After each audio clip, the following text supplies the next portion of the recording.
Hello, and welcome to my channel. So today I'll be doing my fantasy booking of King of the Ring 2019, how I would have booked it.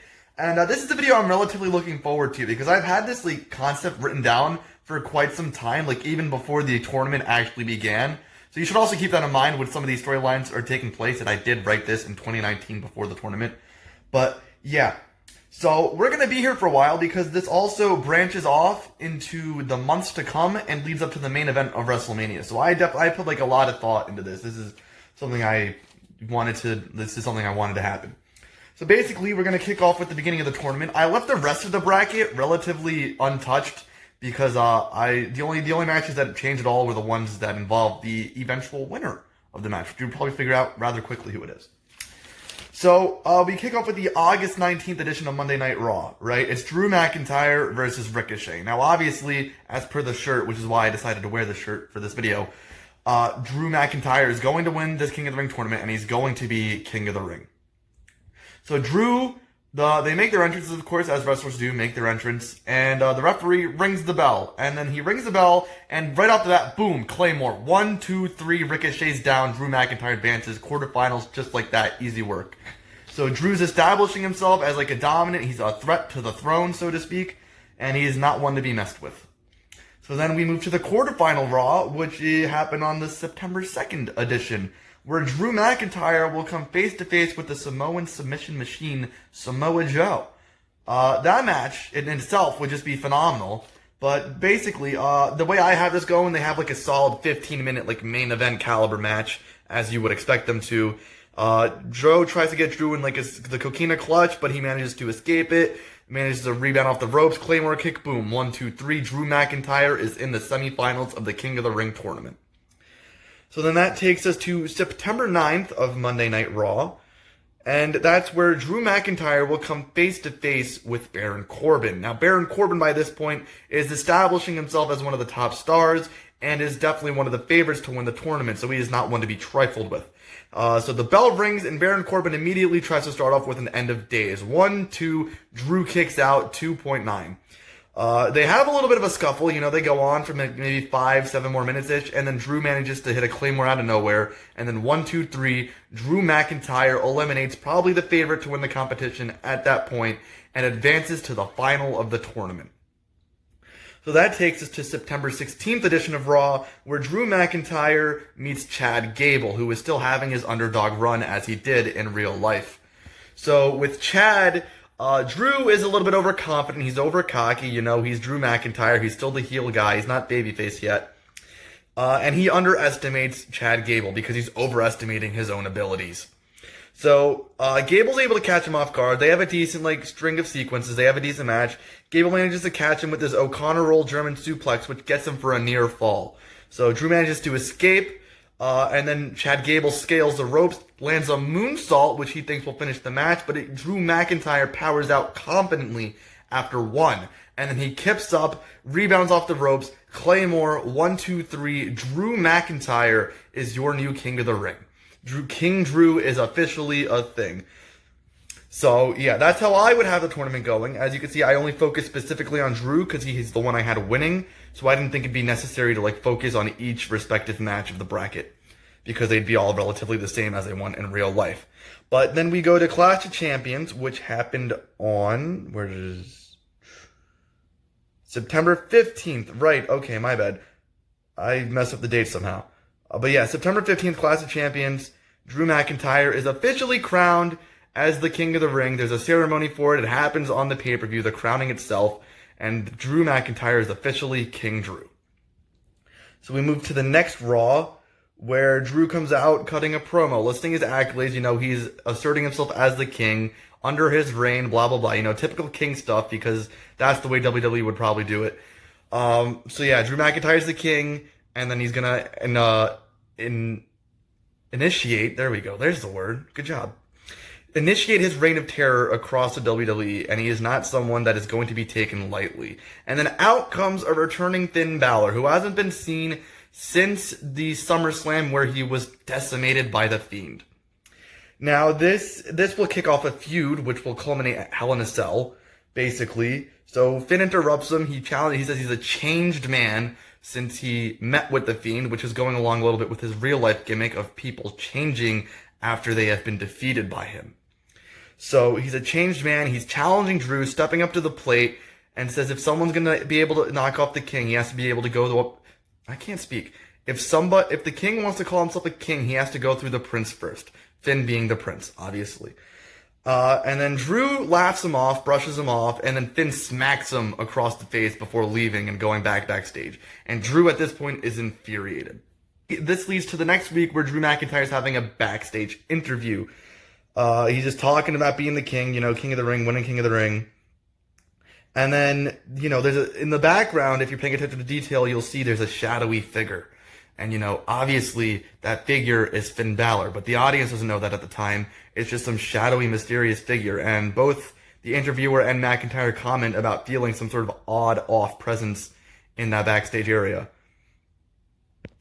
So that's all I had written for that week of Raw. That was a September 23rd edition. Then we go to September 30th. There's a Finn Balor promo package playing, but in this little promo package, there are very, minimal, little split-second little glitches that you have to be paying real close attention to notice. And those are showing flashes of signs of the demon being a thing, the demon coming back. There's, signs of, face paint, other things, little details like that.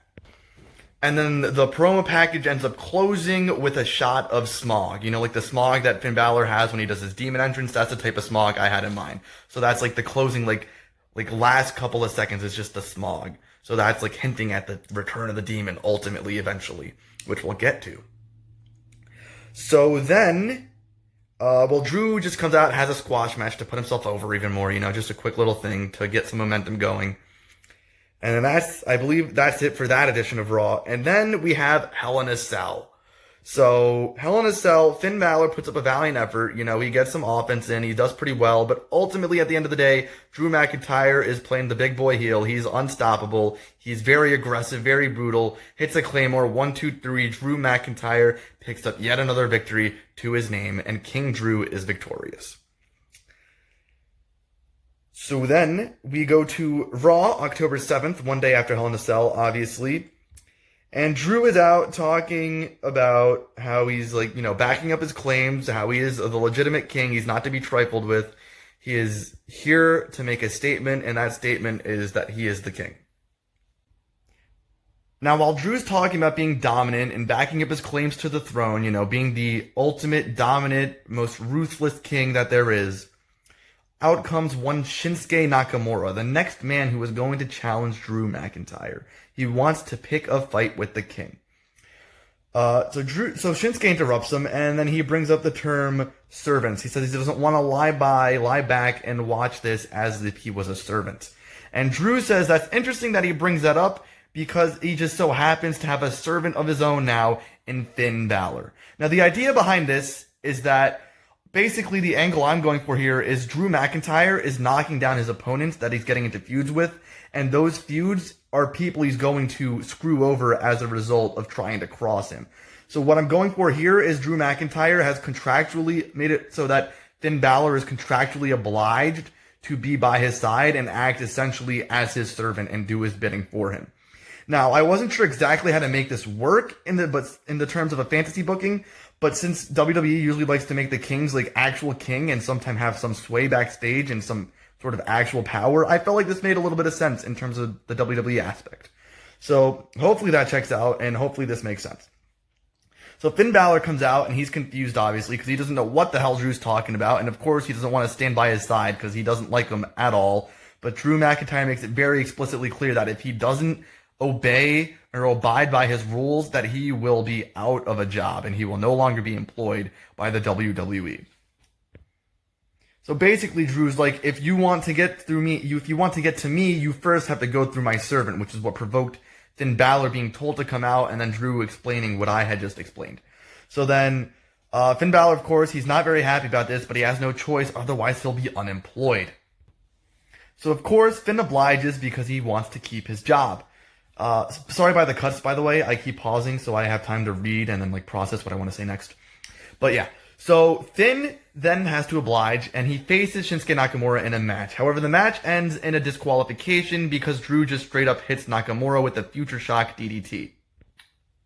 So that finish is meant to further the feud, leading to the pay-per-view. It'll be Shinsuke Nakamura versus Drew McIntyre. But for the time being, on the next Raw, which is October 14th, which I believe was the day of the draft, if I'm not mistaken. So Drew comes out as the king, and he holds an open challenge. He says, who is man enough to step up to the king? Who wants to stake their claim as one of the top guys in Raw and challenge the best of the best that there is, the king? He's obviously a heel, so he's egotistical. He's a bit narcissistic. He's in over his head. But he backs it up. That's the thing. And the person who answers this challenge is the person who is being traded, or drafted rather, from SmackDown, Andrade. And of course, Andrade is another heel, so he's also a bit overconfident and cocky, and Drew McIntyre puts him right in his place. They have like a 7-minute match, and McIntyre just claymores his head off. 1, 2, 3, that's it, match done. After the match, however, Shinsuke Nakamura runs out and hits Drew McIntyre with a Kinshasa, getting revenge for how Drew attacked him during his match in the last Raw. And then, of course, Finn Balor was at ringside with Drew, as he is contractually obliged to, as explained previously, and he intervenes and prevents Nakamura from doing any more damage, and Nakamura is escorted away from the ring. So then we go to the next Raw, which happens on October 21st, where there's a backstage interview with Finn Balor, who is being asked what exactly is his relationship with the king and how does he feel about it. And he says he doesn't necessarily understand what is happening, but he also feels something inside of him is changing, and it's something he doesn't understand, and it's something he can't control. So that's more little seeds being planted there for the return of the demon. And then Shinsuke Nakamura comes out, and he has a match against who is really irrelevant. This is just to further give him some momentum going into the pay-per-view. So he has a quick match, and Shinsuke Nakamura wins. There's no interferences or anything. It's just a clean finish. So by this point, after Drew McIntyre had defeated Andrade the last week, he had also made it so that Andrade would have to be one of his servants as well, as a repercussion for his cockiness and underestimating the king. So Andrade and Finn Balor, now if you're paying attention, are both servants to Drew McIntyre, and they're contractually obliged to obey his command, otherwise they will no longer be employed by the WWE.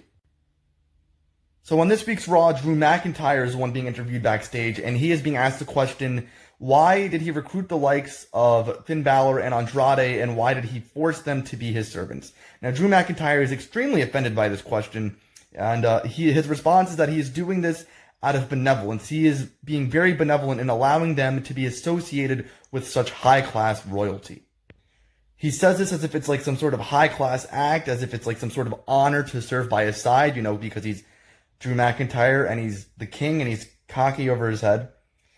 And he says that it's because of him that they still have a job, because he very easily could have used his powers to remove them from this company, because anyone else who would have ever dared to cross a king would be beheaded on the spot, much like Shinsuke Nakamura will be at the pay-per-view Crown Jewel when he claymores his head clean off.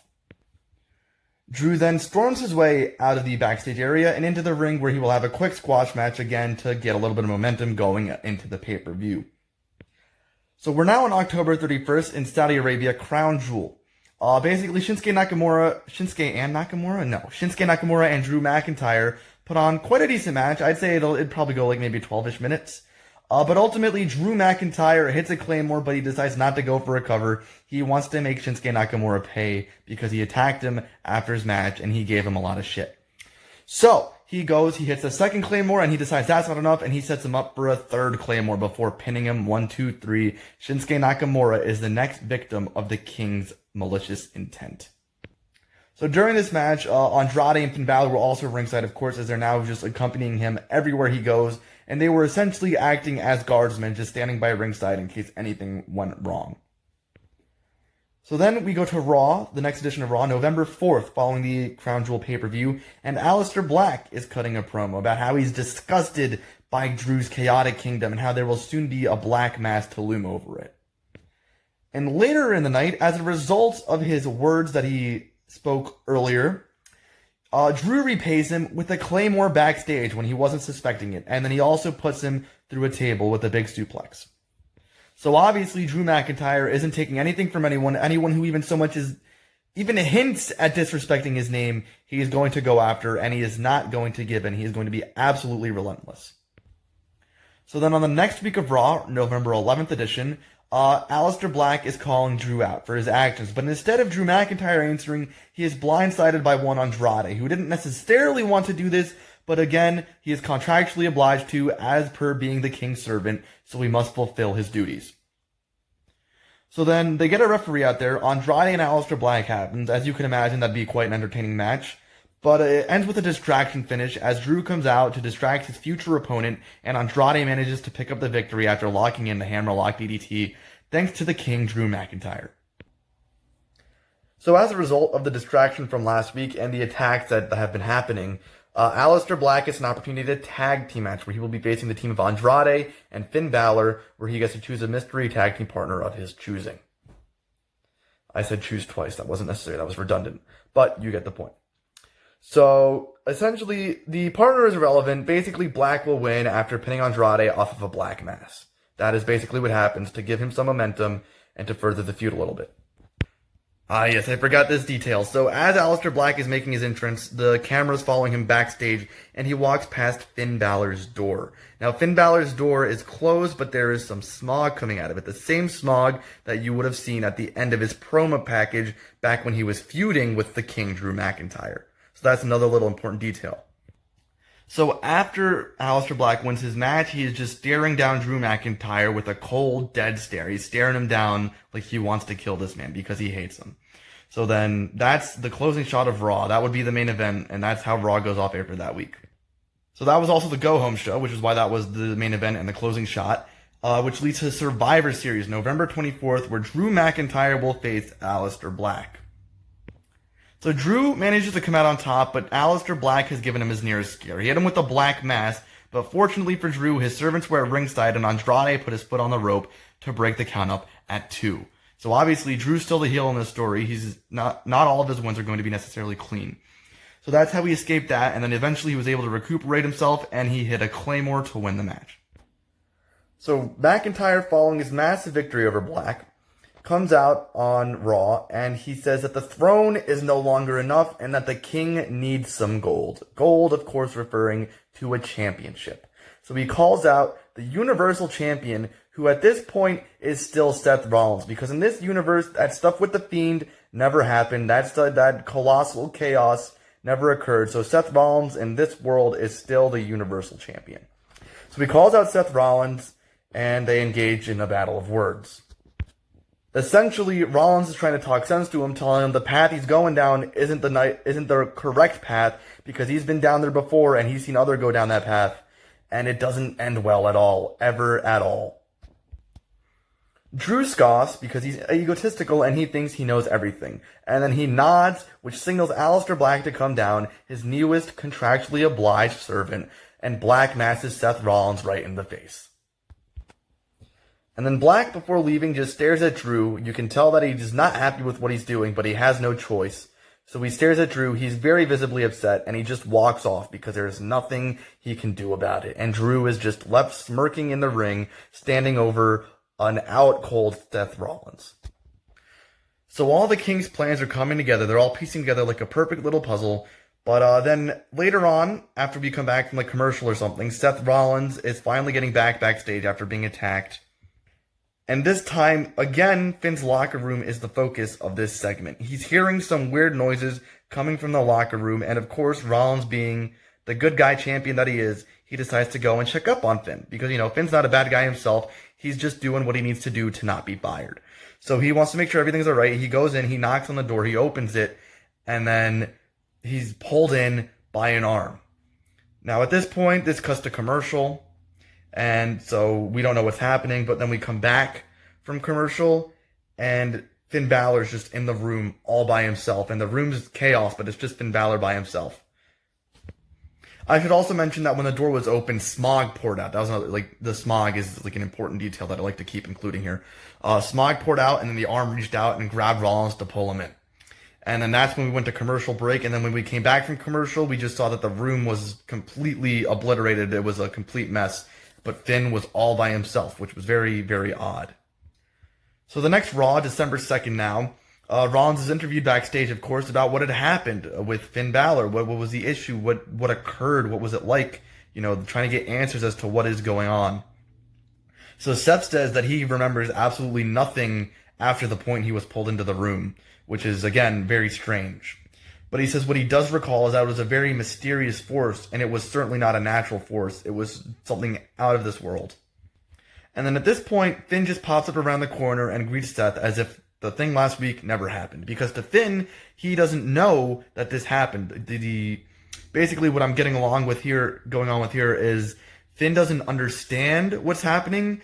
This time when the demon's taking him over, he doesn't know that it's happening. And when it does happen, he has no recollection of it. So that's like part of the change that the Fiend instilled in him when he decimated him at SummerSlam. So then, of course, the interviewer asks Finn what happened now since he's there and he's appeared now. And Finn said he doesn't know what he's talking about because he was never even there to begin with. So obviously, Finn is not aware that these things are happening, as I just explained. So then we go on later in the night where Drew McIntyre is cutting another promo. Essentially what he says is that he would take on any champion and he would take on all the champions at once if he needed to, because he is the king and the gold rightfully belongs to him. So this, of course, sets up an 8-man tag team match. Now, the other champions at this time aren't really relevant, but for the purpose of storyline, I believe at this time, Rey Mysterio would have been the United States champion. Now, in this timeline in real life, Andrade and Rey would be getting into a feud, but however, since Andrade's with Drew now, that feud never happened. And then we'll say for the sake of the tag team championship scene, the champions are the War Raiders, which I also believe is accurate according to the timeline. So, I mean, they're not really the most relevant to the story, but just for the sake of storytelling, we'll have them be the champions. So, Drew and his servants, 3 of his servants, take on all the champions in an 8-man tag team match. And essentially, after some heelish things are done, Drew claymores Ivar right in the face, and then or Ivar or Eric, either one. And 1, 2, 3, Drew McIntyre is pinned to one half of the tag team champions in an all-champion 8-man tag team matchup. So this leads us to the next week of Monday Night Raw, December 9th, where Drew McIntyre and Seth Rollins have a contract signing. Now, of course, in WWE, contract signings never go to plan. So obviously, you can assume what happens here. There's some sort of brawl, some people get put through tables and such, blah, blah, blah, blah. Essentially, the contract being signed here is for a TLC match, since the match is taking place at tables, ladders, and chairs. Now, also announced, since Drew and his servants managed to pin one half of the tag team champions in that tag team matchup, 2 of his servants would be able to compete for the tag team titles in a normal tag team match at the TLC pay-per-view, which will provide an interesting dynamic as now Drew and his servants will potentially all be draped in gold. So now we are at the tables, ladders, and chairs pay-per-view, and it is a team of Finn Balor and Shinsuke Nakamura taking on Eric and Ivar, the War Raiders, for the Raw Tag Team Championships. The match is fairly even. The War Raiders have a bit more edge. They are the champions. They are an actual team. And then when it seems like Finn Balor is starting to get control, Drew McIntyre storms down to the ring and claymores Ivar right in the face, causing a disqualification. Drew storms off with his servants, making it very clear that he is the only one who is getting the gold. He wants everything for himself. He's a very selfish king, and the servants are just there to serve him and fulfill what needs to be done. And he makes it very clear that they are not meant to be competing for championships. So later, main eventing the show is Seth Rollins and Drew McIntyre in their tables, ladders, and chairs match. Now, the match itself is going to be a great match. Exchange a good sequence of moves, etc., etc. Rollins hits a curb stomp, but that's not enough to keep Drew down. He manages to recover. He suplexes Rollins off of a ladder. He hits him with the Claymore. He goes to the top. Rollins still isn't giving in. He scales back down the ladder, and then he hits Rollins with another Claymore. But Rollins is refusing to stay down. So Rollins is fighting back. He gets Drew. He manages to hit a superplex Falcon Arrow, as he usually does. And then, of course, Drew is having his servants by ringside. And since this is a TLC match, they can interfere at any time without the risk of disqualification. So the servants come in handy and do Drew's dirty work, helping him put Seth Rollins through the announce desk, incapacitating Seth Rollins, giving him enough time to capture the Universal Championship. And the new Universal Champion is the King, Drew McIntyre. So the King has successfully claimed his goal that he set out to do. Now, of course, as we've seen time and time again with anyone who's crossed paths with Drew, once he beats them, he likes to make them his servant. And this one for Drew feels better than all the ones before, because it is Seth Rollins, the man who tried to turn him against his servants, the man who tried to tell him that the path he was going down was not the right one. But now he gets to laugh in his face, because not only does he have his title, he has him contractually obliged to do whatever the hell he says it is that he has to do. And then after he gets done rubbing it in the face of Seth Rollins, he addresses the situation of the Royal Rumble, which is the next upcoming pay-per-view in a little over a month's time. He makes it clear that all of his disciples, his servants, if you will, disciples is the initial word I use, but I figured since Seth is the Monday Night Messiah in real life, that would be a little odd. But yeah, so he addressed the fact that all of his servants would be participating in the Royal Rumble match, and that one of them would win. He doesn't care which one wins, but one of them had to win and relinquish their contendership to him so he could be reassured that he wouldn't have to fight for his championship at WrestleMania. Because being the king, he felt like he was better than that. He felt like he is bigger than WrestleMania, and he doesn't need to do what everyone else has to do. Drew McIntyre in this promo also says that the following week, he will be holding an open challenge to further prove how benevolent of a king he is. Because, of course, in his eyes, he's doing nothing wrong. He's just acting as a king should, and he is being the best king that he can be. So throughout this segment, by the way, of course, Drew comes out with the servants again. And Finn Balor just looks off. Something is different about Finn Balor. He's like, his stare is off, his facial expressions are off. Finn Balor just isn't Finn Balor at this moment. So when we come back, the camera's panning backstage, and another little detail, there's the smog is back in his door, and there's also an eerie red light. It also sounded like someone was struggling inside of the door, and that person, of course, who's struggling is Finn Balor himself, trying to fight the urge of the demon taking him over, which there's nothing he could do about it. But he's trying to fight it, and yeah, that's basically what I have like in my mind is playing out as it's happening. But what is the visual is that it's just an eerie red light, the smog is coming from underneath the door, and you can hear someone struggling. So you don't actually know it's Finn, but you get the general assumption that it is Finn. So on the next Raw, we're on December 23rd now. Finn Balor is pressed in a backstage interview for answers about the extremely just weird and strange scenarios that have been happening as of late with him and his locker room, because of course answers are being searched for. Now by this point it's been going on for months and months and months. So to everyone else this is extremely peculiar, but to Finn himself, when he's answering these questions, it seems as if he doesn't know what the hell they're talking about, because in reality Finn doesn't know what they're talking about, because again he's not aware that these things are happening to him. So that's it for that segment, and then later in the night, of course, is Drew McIntyre's Open Challenge, the first time he will be defending his Universal Championship. And now he is led out by his servants, and carried out even by his servants, to make a dramatic entrance as he is now the Universal Champion and the King. So the person to answer this Open Challenge is Ivar, the person that was claymored at TLC. Eric or Ivar, either one, again, it's not important. This is just to help build momentum for Drew McIntyre and solidify his role as a Universal Champion. So Drew McIntyre, they have an interesting match, it's kind of one-sided. I mean, Ivar does get some offense in there, he hits some maneuvers, gets a couple of near falls in there, but ultimately, it never really looks like Drew is in a position to lose legitimately. So Drew hits a Claymore, 1, 2, 3, Drew McIntyre retains over Ivar, and is still your Universal Champion, and looks like a damn good 1-2. So now, on the next Raw, December 30th, after a successful retention, McIntyre doesn't feel like it's necessary for him to show up. He's starting to get that, sensation that he's better than the show. He's the king now. He's also the champion. He can do whatever he wants. He shows up when he wants to, not when he needs to. So for this show, nothing, extremely important happens. It's just, his servants are put in an 8-man tag team match against 4 other men who are competing in the Royal Rumble, and his servants manage to pick up a victory.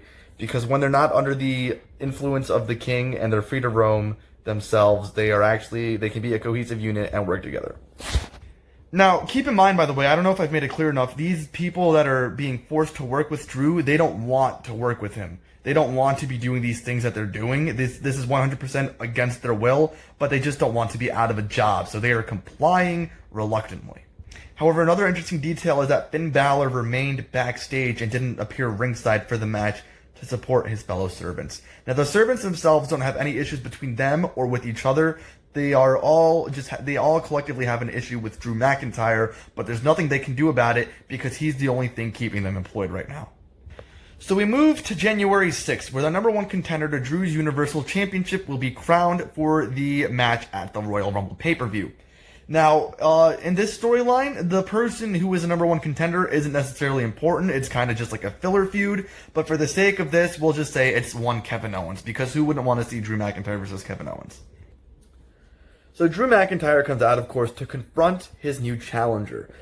And basically what Drew's saying is he's not going to have the benefit of the benefit that everyone else he's faced so far has had.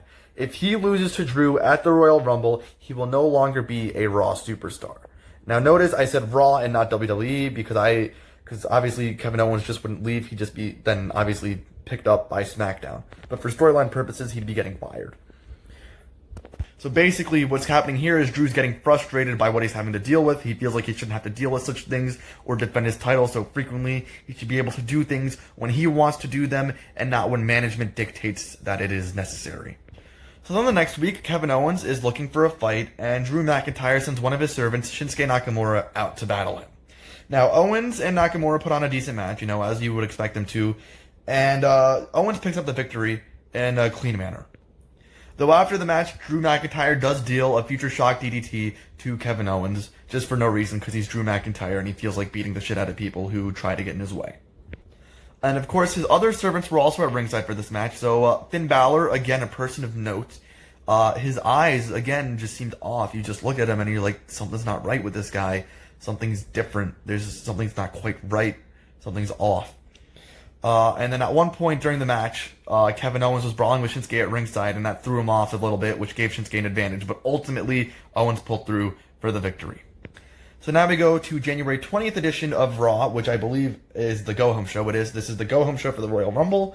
And Owens attacks Drew backstage.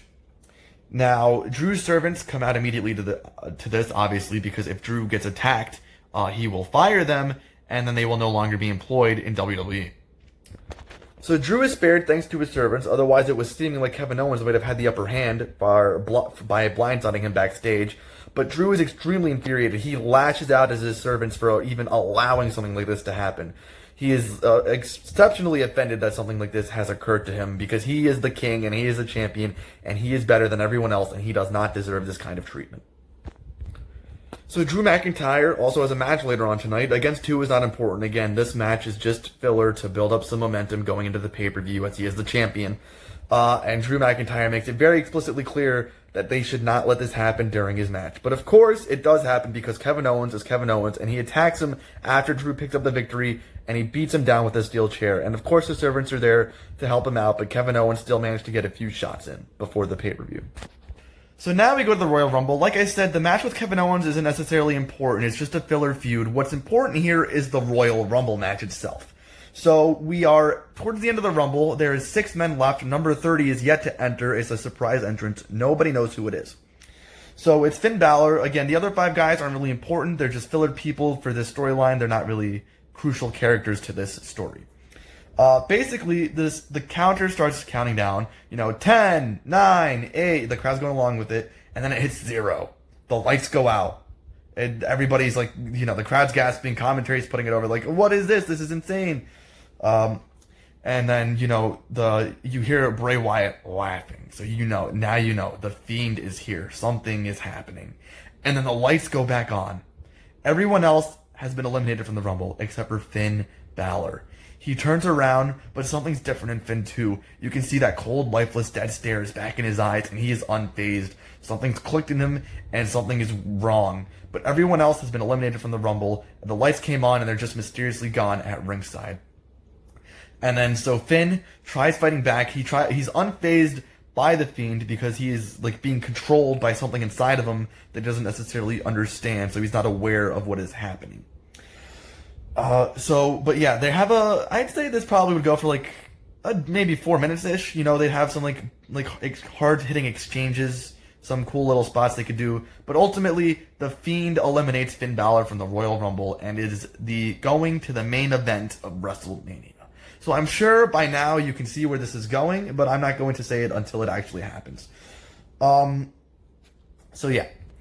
So this right here is also what is going to inspire the downfall of Drew's kingdom and reign of terror. Because on the next Raw, Drew McIntyre is infuriated. He tells his servants they had one goddamn job. He is the only reason that they are still a part of this company, and they couldn't do one little simple task for him that he requested.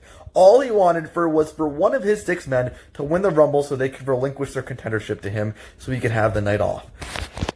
And then that inspires a fight. You know, they start fighting back. They're rallying back because Drew just smacks Finn Balor right in the face, and then that rallies the men. You know, the servants are going off. They're not standing for this anymore. This is the beginning of a revolution. They are going to overthrow the king. They are no longer standing for this whatever just ludicrous situation that is occurring. Now, the next pay-per-view is the Elimination Chamber, which is, if you can see, is why I have 6 men in total as a part of this sort of little faction thing, because they are going to main event the Elimination pay-per-view. Now, I'm not going to break this down week by week because this video is already 30 minutes long almost. So we get to the Elimination Chamber pay-per-view. You know, as you can expect, something is still happening. These guys are going at each other's necks. Finn Balor is still having those little teasers backstage with this stuff. But the Elimination Chamber pay-per-view happens. Drew McIntyre comes out first as the Universal Champion. And then, you know, the rest of the order doesn't matter. But the next person, the final person to come out, who will also be the first person starting the match, is one Finn Balor. However, this isn't just normal Finn Balor. Finn Balor has finally fully snapped. Finn Balor comes out, and it is the demon. Everyone is shocked. Everyone is amazed. Everyone is in awe. The demon Finn Balor is here. So what's happening here, I didn't really plan this match out exactly, but essentially Finn Balor, the demon, is ever dominant. He goes on a rampage. He doesn't eliminate necessarily everyone, but he eliminates nearly everyone himself with no help whatsoever. It's not a squash per se, but he is going over. He is really being put over here. So Finn Balor wins the Elimination Chamber match, and he is crowned your new Universal Champion. And that means on the next Raw, he is confronted by one Fiend, Bray Wyatt. So now you can see where this was all going, where it's all coming full circle. He eliminated Finn from the Royal Rumble, and now the Demon, as Universal Champion, is going to face the Fiend in the main event of WrestleMania. So yeah, I mean, that's pretty much where this ends. I don't really have an outcome for that match. I feel like it would be amazing nonetheless, but we took this from King of the Ring back in September, and we took it all the way to April and WrestleMania. So that was my scenario that I had playing out in my head. It isn't necessarily the most thought out. You know, there could very well be some plot holes and some flaws and some of my booking decisions, of course. But generally speaking, I feel like this is a very solid idea. So yeah. In retrospect, though, in hindsight, that was the Royal Rumble that Drew McIntyre ended up winning and going face, and now we have this amazing face run as Drew McIntyre is your WWE Champion, and of course, now we also have the Monday Night Messiah. So, would my outcome be better, or is the outcome we have now better? It played out was pretty cool. I put a lot of thought into this, as you can probably tell, and yeah, I just wanted to share that with you guys. So if you enjoyed, make sure to leave a like, comment, and subscribe. You know, if there's anything you disagree with, or anything you would change about my booking decisions, or if you have your own fantasy booking scenario that you'd like to share, of course, feel free to share that as well. But yeah, thank you for watching, and yeah, that is it.